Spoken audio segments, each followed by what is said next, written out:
Welcome to Be Hope Church Online. We're so excited that you guys are joining us for our special online-only service. It's really awesome to be live and to be here in our brand new set. This is an incredible day. We're so glad that you're joining us right now. I'm with my friend Molly. Molly, are you pumped? Oh, I am pumped. I love our new set. It's very homey. It's very welcoming in here, and I love being here with you all right now too. So That's awesome. Hey, listen, before we get started, we want to let you know right now, this is your opportunity to share and to be participatory, to comment, to just include yourself in this actual day. It's going to be awesome. We want you to be a part of it, and we know that God will use your share absolutely for the person it was intended to. And if you hit that share button, no matter if you're on YouTube or if you're at live.behope.church or if you're watching on Facebook right now, and we're there with you because we love you, we want you to share and be part of this. But man, it is Christmas, so Merry Christmas to you. Happy New Year. Molly, how was your Christmas?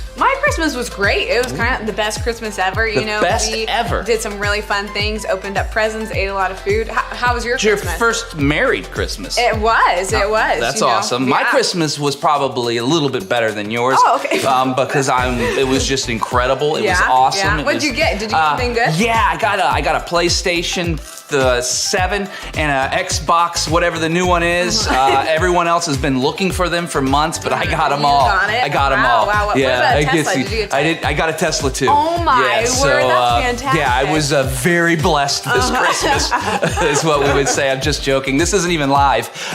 What day is it today?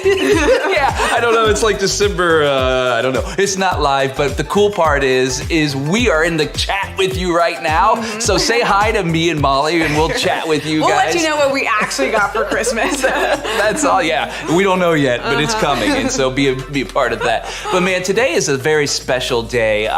We get to do something very cool. We're gonna sit down with some key leaders and our campus pastors and really kind of just discuss not only what God did through 2020 in this crazy year, but really just kind of learn how to reflect, to learn how others actually take in the situations and the consequences and the circumstances all together, and really learn how to reflect on that. Yeah, moving past that, just critiquing and moving how we can construct something. And so it's a really awesome conversation that I was really, sorry. Can you piece it together? Yeah, we can. So we're not live, so we can edit it. So let's edit that and reverse that a little bit. But moving past just critiquing and getting able to construct and build something from learning what we went through this past year. Yeah, so this is going to be an exciting time for everyone. This roundtable discussion. We want you guys to listen in. We want you to comment. We want you to participate. Everyone here in this little circle will actually be online as well. So say hi, talk to them, enjoy the company. We're all a big family together. We're really going to actually do something we've never done before online together as one big church. So that's going to be really fun. We want you to participate. And if this is your first time, we just want to say welcome. Hey, welcome to Church Online today. We're so glad you're here. We actually have a gift for you in the comments. Somewhere over here, there will be a link. If you click that, we have something very special for you. It's a really cool t-shirt designed by Molly, man. She's got some wicked design skills. True. It's so and, true. So listen in.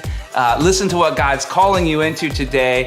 We are people of praise. We believe God is empowering us to be passionate people for Him and spread His gospel every day. And so this conversation is exactly that. And we can't wait for you to be a part of it. Let's go. What will you remember 2020 by 10 years from now? Or even 2 years from now, and we look back on it. What will you remember 2020 by? Well, 2020 for me, I feel like it's just constantly changing. And so I'm constantly changing. And everything that I thought was normal is not normal anymore, which is it's taking a lifetime of change and putting it in 1 year. But it's been really cool to be able to see where I've grown and all of that, and to where I can shift and I can focus and I can find areas of growth. And that's what 2020 has done for me, is it's really put a lot of stuff to the surface that I know I needed to work on or that I needed to address with my family or with my friends or with people that I go to church with, and all those different things. It brought a lot of stuff to the surface to where I was able to see where I needed to adapt and change. And so I'm hoping that's going to continue to be able to have that posture, but that's big for me. I do feel like that's a really good summary of it, though, because I feel like 2020 was the year of like unveiling, and it was like, oh, I didn't realize how much I was relying on my circumstance to provide me the joy that I need. And then it was like, oh, your circumstance is just at your house every day, all day. And it's like, oh, I can't rely on that anymore for that to be what like moves me forward. And so it was like, that did bring up a lot of stuff. And so it was difficult, but it was also like, okay, we're figuring out, and where do we go from here? And so I think this year brought a lot of change in our family as well. When you're forced to spend so much time and everything gets cut out of your schedule. Anyway, when everything changes and all of a sudden we've been saying for years, oh, I wish we could slow down time. Wish we could just capture this moment with our kids.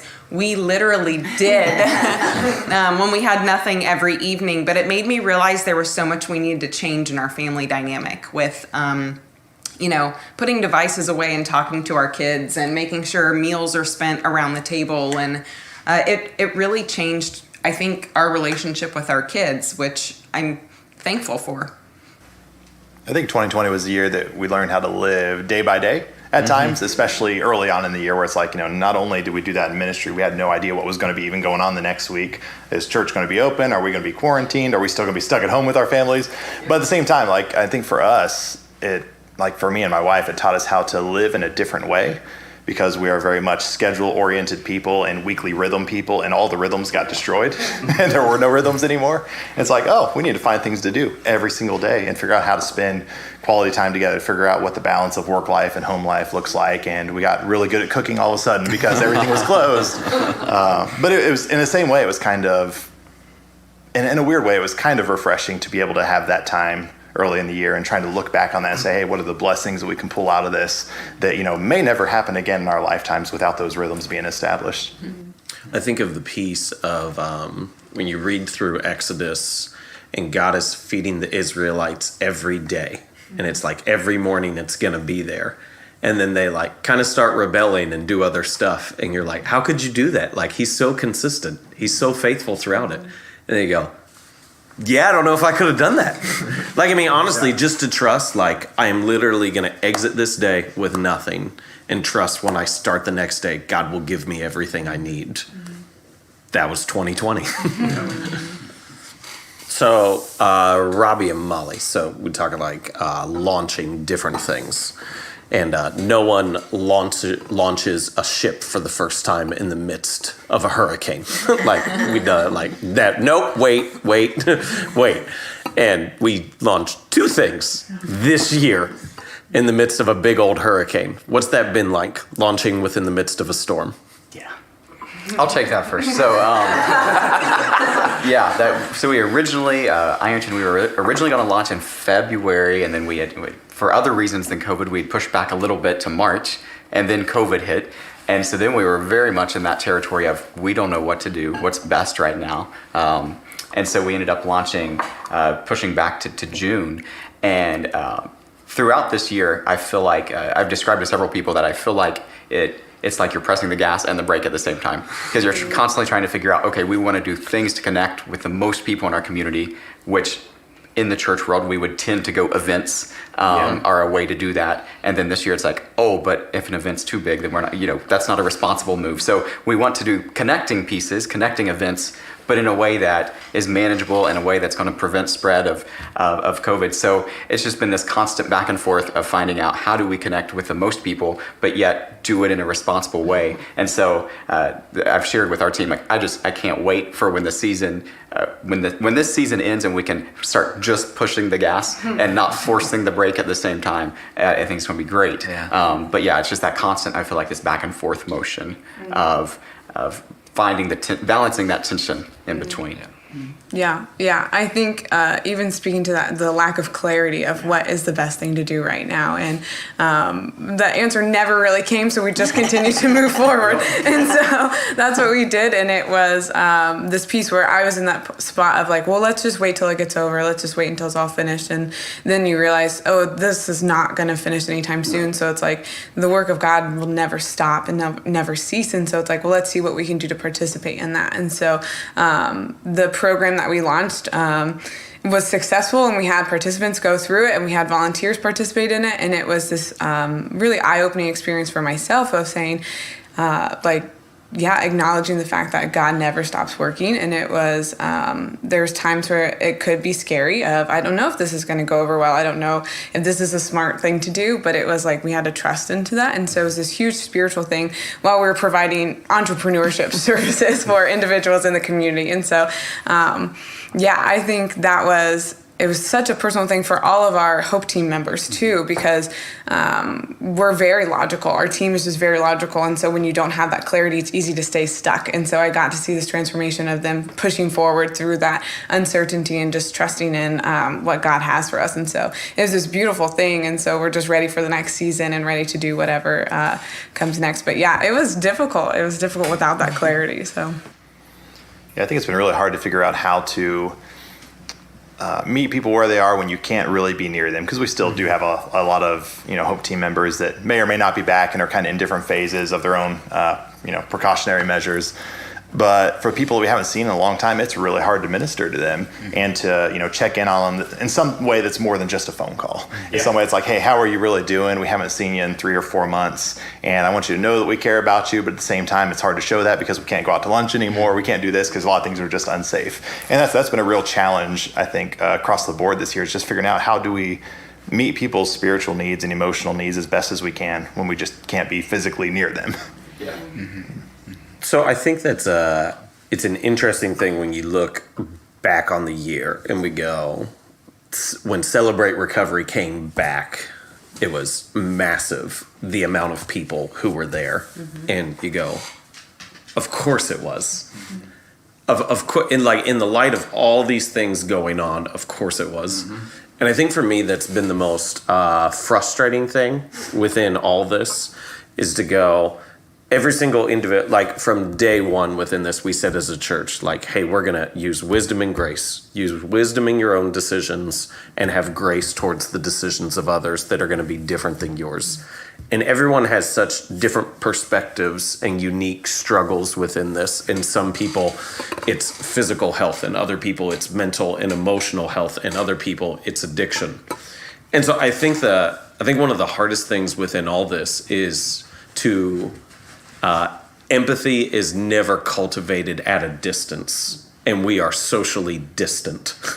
And so how do you cultivate empathy within people who are living, and not just within people, I'll say, how do you cultivate empathy within yourself when you're not up close to people who are experiencing things very different than you? Yes. And so, like, I look at it, even the decisions that we've made as a church, at times when we shut down and we're online, and at times that we've met together and had extreme safety practices, and other times when we've had responsible safety practices.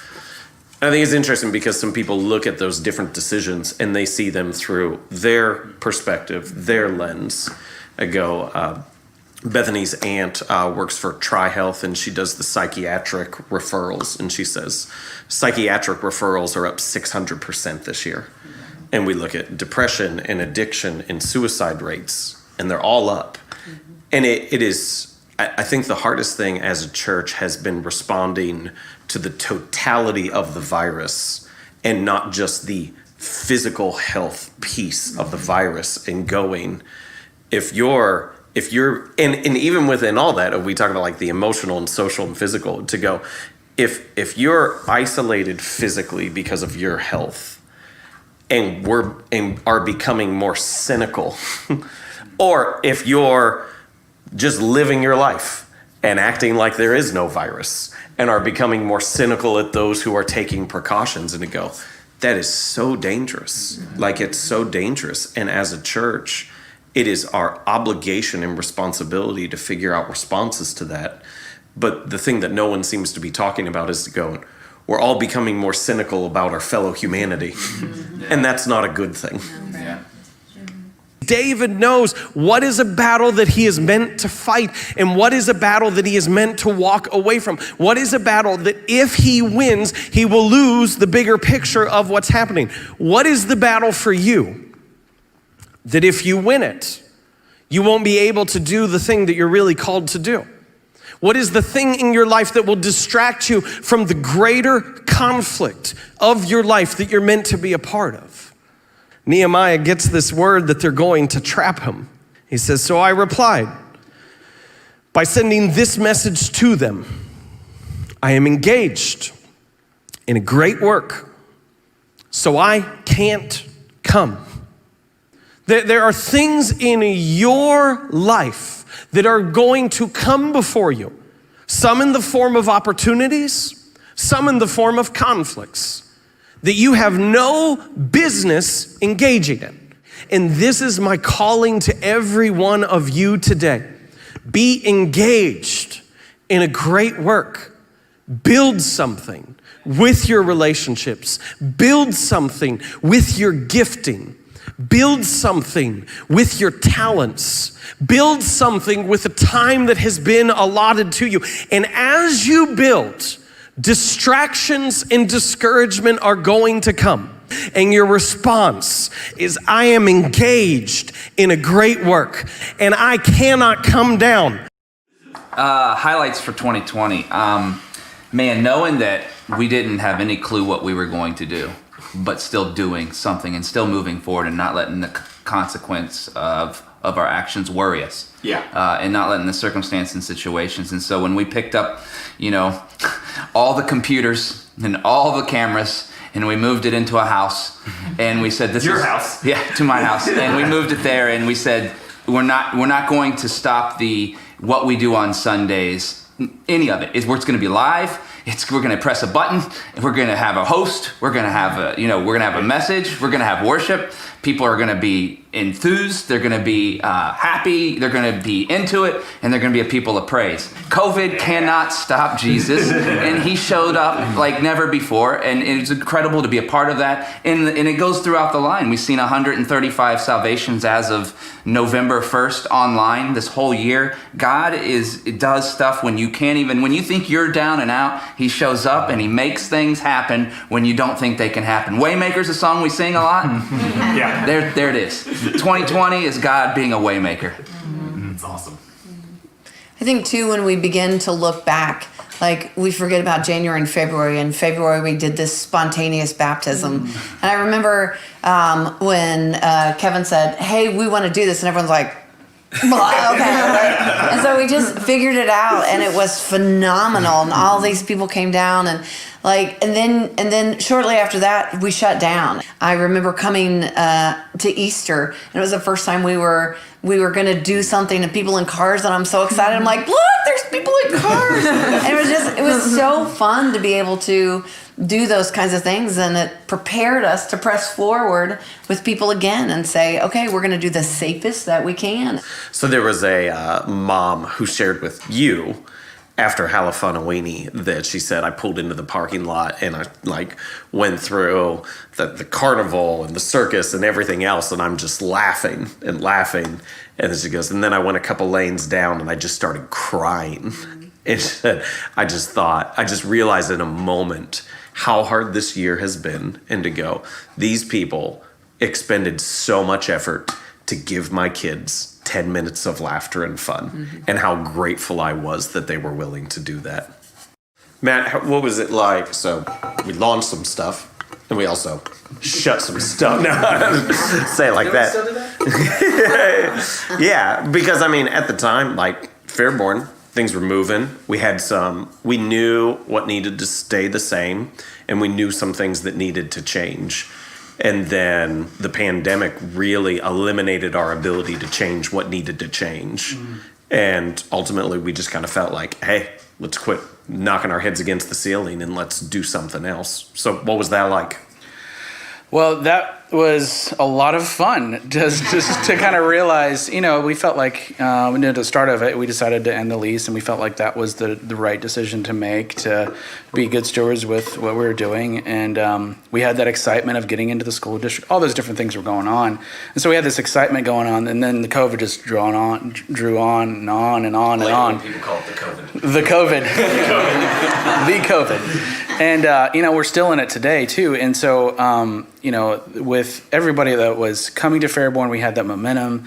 And then, everything got shut down, that kind of just dropped off. So that was really hard to watch that happen, because we had worked so hard. The team had worked so hard to build it to where it was. And it was a dedicated group, and still a dedicated group of people that just put so much time and effort and just loved the city of Fairborn the best they could in that time.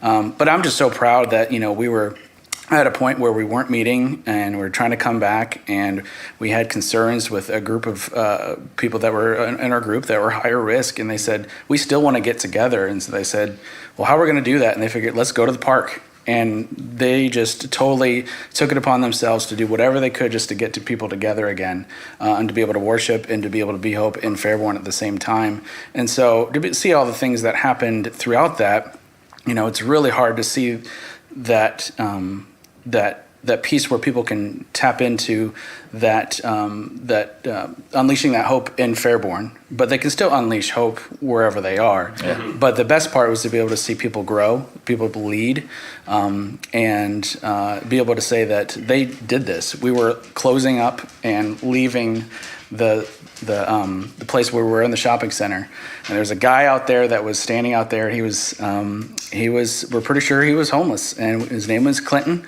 We talked to him every day, helped him out here and there, and he helped us move some of our chairs into the van to get us back to move it. And he was saying, so sorry you guys aren't going to be here anymore, but hey, guess what? You guys did it. You started it. That's awesome. And as a guy we were ministering to, he ministered to us in that moment. And to know that we made an impact just in Clinton's life was just amazing. I think that's a powerful thing. At times you just need someone, regardless of who it is, to say, you actually did what you set out to do. That's awesome. The same spirit that lives in Daniel lives in you. The God of Daniel is your God. Earlier in this year, before a pandemic, before everything else, we did a series on the Holy Spirit. And we talked about this idea that the very Spirit of God lives within our souls, animating and energizing us, guiding our steps, propelling us forward, giving us power from the Most High. That same God who used Daniel to shake a kingdom and show that the Most High God is sovereign over the nations of the earth and gives them to anyone he wishes, lives in you, guys. Lives in you. Do not discount your life. Do not sell yourself short. Be like Daniel. Because the world needs your conviction. The world needs your courage. Your family needs your leadership. Your workplace needs you to come in already full. Not to say I'm gonna draw meaning from my work. I'm bringing it to it. I mean, I know this isn't a specific highlight, but as I think back through the whole year in general, it's weird for me to say that the whole year could be a highlight, that it would have been incredibly easy to say, hey, all we need to do as a team is, survive 2020. To kick it in and say, how can we save the ministries? How can we keep the church as together as possible? But looking back and hearing the stories of the spontaneous baptisms and the campus launches and, adding a worship service at the Beaver Creek camps, all these things that we tried, and looking back and saying 2020 is a year full of highlights. Mm-hmm. And how easy would it have been for that to not be the case? Yeah. But instead of, going into survival mode, it's like, hey, no, we're still going to try things. We're still going to believe, like BJ said, that, God can still move, that Jesus is still king, and that, the COVID can't stop that. And that's absolutely true. Yeah. But I think 2020 has been like looking back, one of my favorite years that I've served in ministry, because it was unexpected and we've had to pivot so much and everything has been different every single week. But at the same time, like, what a cool way to see God move through that our circumstances, don't define our joy. Our circumstances don't define what our expectations are, but we can set those expectations because, we know who Jesus is and we know what God can still do in the midst of crisis. That's awesome. Good. What do you have the opportunity to do within the interruption? What can happen now that could have never happened before? What do you have the opportunity to do? And the greater question within that is, what will you do with your opportunity? What will you do with the opportunity that has been given to you in this moment? And there's too much of a narrative in which we get stuck on of like why is this happening? Why is this coming to me? Why am I going through this? Instead, we need to have the perspective that goes, how is God using this? How is God using this moment to spread the good news? How is God using the struggle and difficulty that I'm facing now to further his kingdom, to develop me personally, to increase my faith? And I want to have the perspective of Paul. I want to have the perspective that doesn't just go, God is going to get me out of this. I want to have that further perspective that goes, yes, God's getting me out of this, but I'm bringing them. And I'm bringing them, and I'm bringing them. And I know God will free me from my chains, but in the process, he will free these people from their sins. I'm taking them with me every step of the way. So I'll say, from my perspective, I think something that I've had to learn is to always have expectation for God to show up and do something. And Kevin, you shared part of this story a couple of weeks ago, and we had two or 3 weeks, probably 3 weeks ago now in Ironton, we knew it was going to be a lower attendance day. And so like with church planting, we talk about this dip thing. And so like you expect to launch here and then you launch during a pandemic. So you launch here and then you have periods of time that dip down. And we knew that we had a couple families out on quarantine and some others just playing it safe while cases were a little higher than they had been.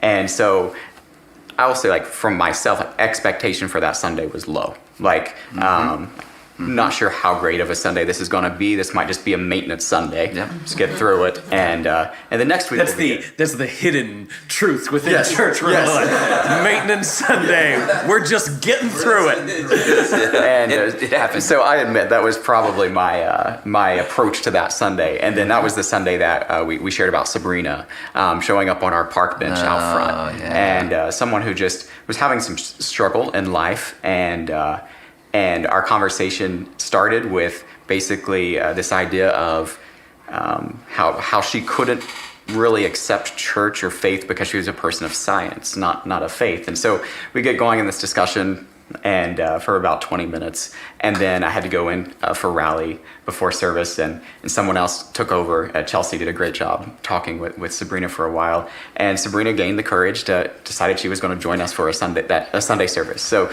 this Sunday that I thought, this is just maintenance mode Sunday, became the Sunday where someone who hadn't been, Sabrina and I are the same age, she's 27, hadn't been to church in 20 years. So since she was 7 years old, and had found us online. And actually, another cool piece of that is one of our Hope Team members who has actually been out for some time because for safety reasons for a family member that is higher risk.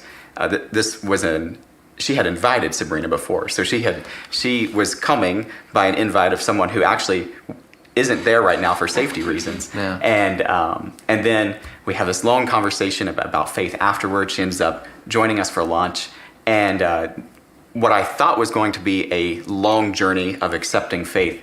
Fast forward to Thursday of that week. Thanksgiving. We're having a conversation Thanksgiving morning on the phone, and asking me, like, what does it mean to really accept Christ and begin this journey? And she's like, is it really as easy as praying this prayer of asking, God into my life and turning to him? And I'm like, yeah, that's the beginning. It is that easy. And so she sends me a screenshot of this prayer that she had prayed the night before, that she'd found online. And I'm like, yeah, you did it. That's it. And so she's like, well, that was a pretty short journey then, wasn't it? I'm like, yeah, it really was. So, man, and we walk away from that, and it's like, this was a Sunday that my expectation was low. That's so good. And just to remember that in the mundane, in weeks that we don't have much that we're excited for that week, God can still show up and do crazy, exciting things. So that's good. yeah. That's so good. That's awesome.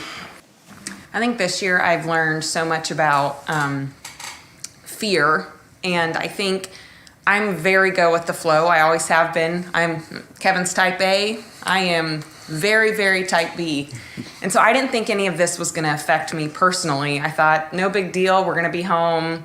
Well, then all of a sudden, I think depression started to creep in of you don't have control. You don't know when you're going to have control. You can't change anything about the situation. And I think all of a sudden, all the other struggles I've had in my life, I still had an end in sight of even when you experience grief or something else, you know that there's going to be an end in sight. Whereas this, all of a sudden, I just have these emotions of there's nothing I can do about this. And all of a sudden things are being taken from me and kids might not go back to school and all these things happen. And I'm like, there's nothing I can do. And it totally made me realize that even though I don't think I struggle with that I need to give that completely to God. And I think the right sermon was the Talk Back series with the big creepy head. We looked so long for a better face, and that's the only one we could find. It's a good one, but I think God really said to me, hey, I'm in control and you need to talk back to that fear and say that regardless of what you're experiencing day to day, I'm still in control. And that was powerful for me, and a lesson I don't know that anything else in my life could have taught me other than all of these things taking place. That's good. Here's the problem.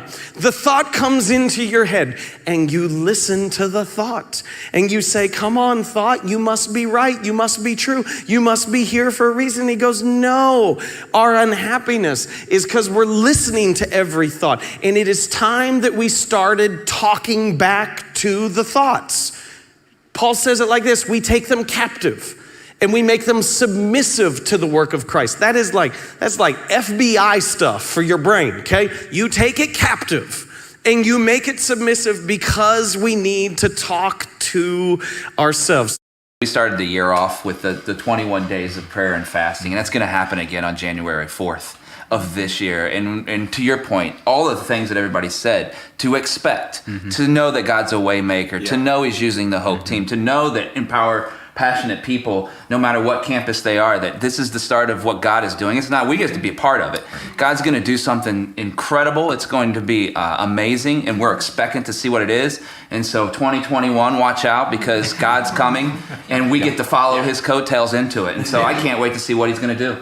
I think when we started with prayer and fasting, we said, God is, like, this was our thing. We didn't even know. We're like, people would be like, what are you fasting for? What are we praying for? It's got to be something. And the best we could come up with is God is preparing us for what he's preparing us for. That's exactly right. And like to go, we spent 21 days before pandemic with like commitment and focus and dependency, having no idea what was coming. And I think for myself, I think there's been a lot of times this year that I felt like there wasn't a win. And that was just like the hardest thing as a leader. You always look for the win in every crisis and every complication. You try to find the win and move towards it. And there's so much of this, I don't even know what the win is. I don't even know. I just feel like I'm moving us towards the least loss within there. And the thing that I've just kind of really discovered is to go, before God can create the life for you that he wants to create, he has to create the dependence in you on him. And so to go, the win in 2020 was dependency. The win in 2020 was, there's moments within this that I had become numb to how desperate I am for him to work. Yeah, that's exactly right. The weapon may be formed, but it won't prosper. When the darkness falls, it won't prevail. 'Cause the God I serve knows only how to triumph. Oh, my God will never fail. I know. Oh, my God will never fail. I'm gonna see a victory. I'm gonna see a victory. For the battle belongs to you, Lord. I'm gonna see a victory. I'm gonna see a victory. For the battle belongs to you, Lord.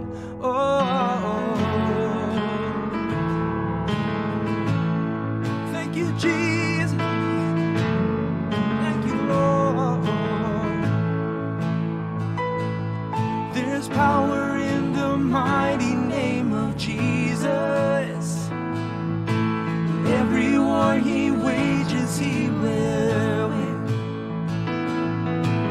I'm not backing down from any giants. Oh, 'cause I know how this story ends. I know how this story ends. And I'm gonna see a victory. I'm gonna see a victory. For the battle belongs to you, Lord. I'm gonna see a victory. I'm gonna see a victory. For the battle belongs to you, Lord. I'm gonna see a victory. I'm gonna see a victory. For the battle belongs to you, Lord. Oh, I'm gonna see a victory. I'm gonna see a victory. For the battle belongs to you, Lord.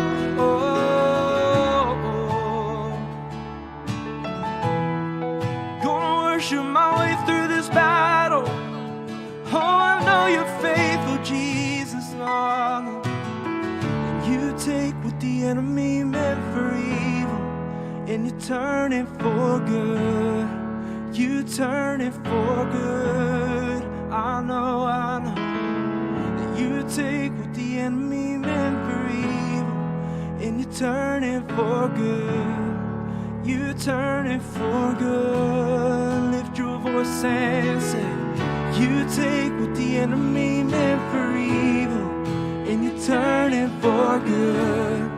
You turn it for good. I declare that you take what the enemy meant for evil, and you turn it for good. You turn it for good.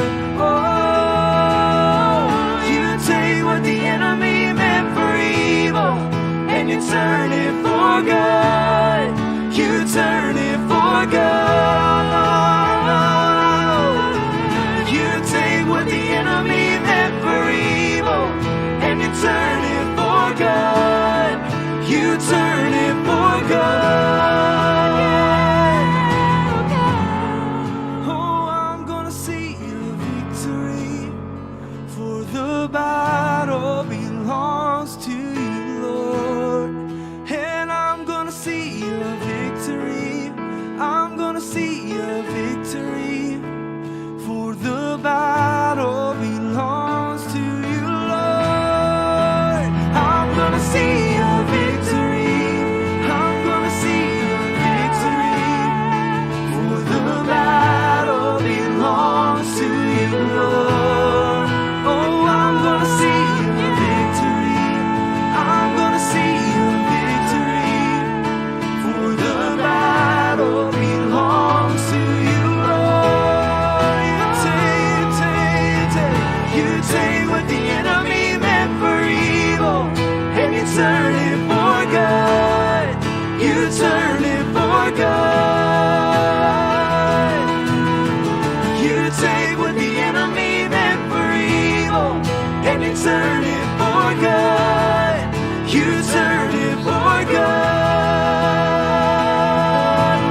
shine upon you and be gracious to you.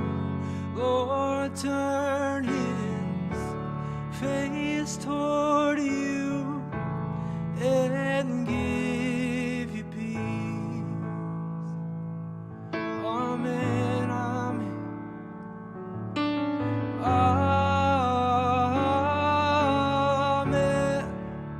Amen. Amen.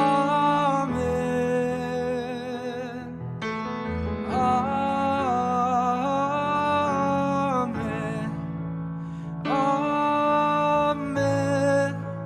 Amen.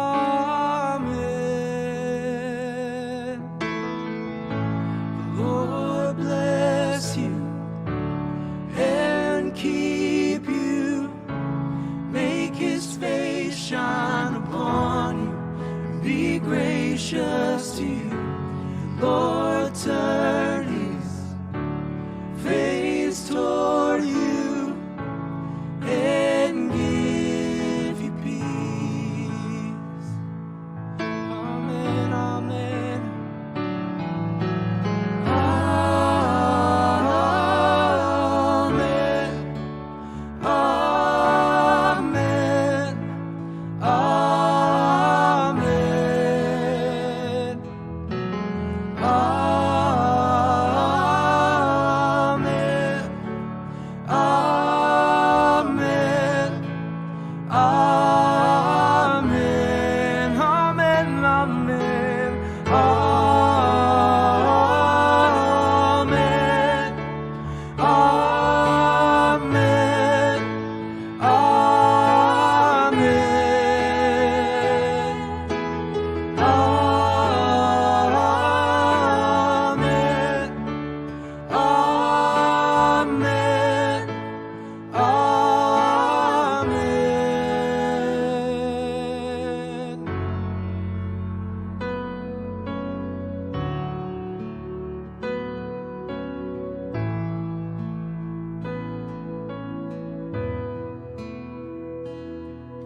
his favor be upon you and 1,000 generations, and your family, and your children, and their children, and their children. May his favor be upon you and 1,000 generations, and your family, and your children, and their children, and their children. May his favor be upon you and 1,000 generations, and your family, and your children, and their children, and their children. May his presence go before you and behind you and beside you, all around you, within you. He is with you, he is with you in the morning and the evening, and you're coming and you're going, and you're weeping and rejoicing. He is for you, he is for you, he is for you, he is for you, he is for you, he is for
So I hope today has been meaningful for you.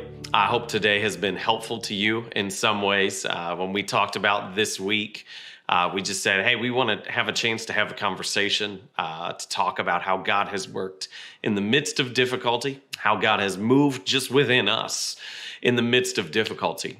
And I know for myself, I know this is a year that I'll look back on and go, oh, so many lessons learned. Well, one of the very simple things is to realize how much of my energy was drawn from having a full room and to go, man, the first couple weeks when I was just talking to a camera on the weekends, I had to, my language, I had to die to that motivation very, very quickly and to go, it can't be about the energy in the room or the number of people in the seats. It has to be about what I believe that God is leading me to do.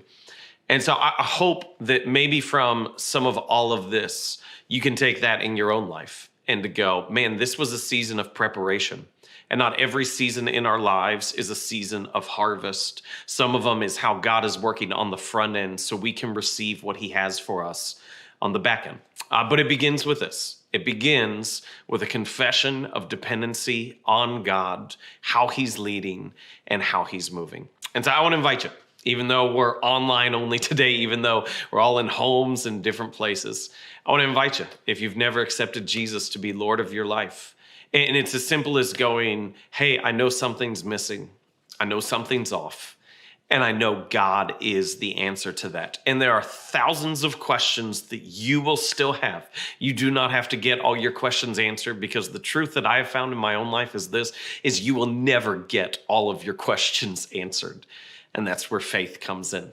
And so if you've never made that decision, in Romans 10:9, it says, if you believe in your heart and confess with your mouth that Jesus is Lord and that God raised him from the dead, that you will be saved. And so I invite you in the midst of your family rooms, from my house to yours, if you'd like to accept God into your life, to pray this prayer with me out loud. Lord, I believe that Jesus Christ is the Savior of the world, that he was raised from the dead to forgive my sins. I receive your grace by faith. Come into my life. I will follow you. Amen. And hey, wherever you are, praise hand emojis in the chat. Like, we celebrate with you. We are so excited what God is going to do in your life. And to get you started, two things right off the bat. If you text the word ALIVE to 77222, we have a 21-day devotional that we want to get in your hands to get you started. And starting this first weekend in January, this first weekend back, be it at a campus in Ironton or Beaver Creek or online at 9 and 11 on Sundays, we're going to start 21 days of prayer and fasting. And as you heard in the conversation, hey, we started this past year with God is preparing us for what he's preparing us for. We have no idea what it is. And now we have a little bit more of a sense of what it is. But this is a time for us to commit. It's a time for us to grow. And so we're going to kick that off the first weekend in January, and then it's going to start the first Monday of January. And I want to invite you to be a part of that. Guys, this year, 2021, shake the gate. I believe this is a year in which we're going to see God do incredible things, just like he's done in 2020, okay? That was not a year that we passed. We saw God move in powerful ways, and we are especially going to lean into that this year. And so I want you to know, I'm grateful for you. I'm thankful for you. I'm praying for you. Wherever you find yourself right now, whether you're so fatigued by the pandemic, you're taking no precautions, or whether you're living at home because you're concerned and you have physical safety and health concerns that are very, very valid. I am not a medical doctor. I do not play one on TV in any way, okay? I'm a pastor, and I want you to know I care about you. I'm praying for you. I don't want you to be isolated. I don't want you to become cynical, and I want you to be safe, but more than anything else, I want you to be dependent upon God and follow his leading, to love him, and to love those around you and the way he leads. So I'm praying for you. I'll see you in 2021.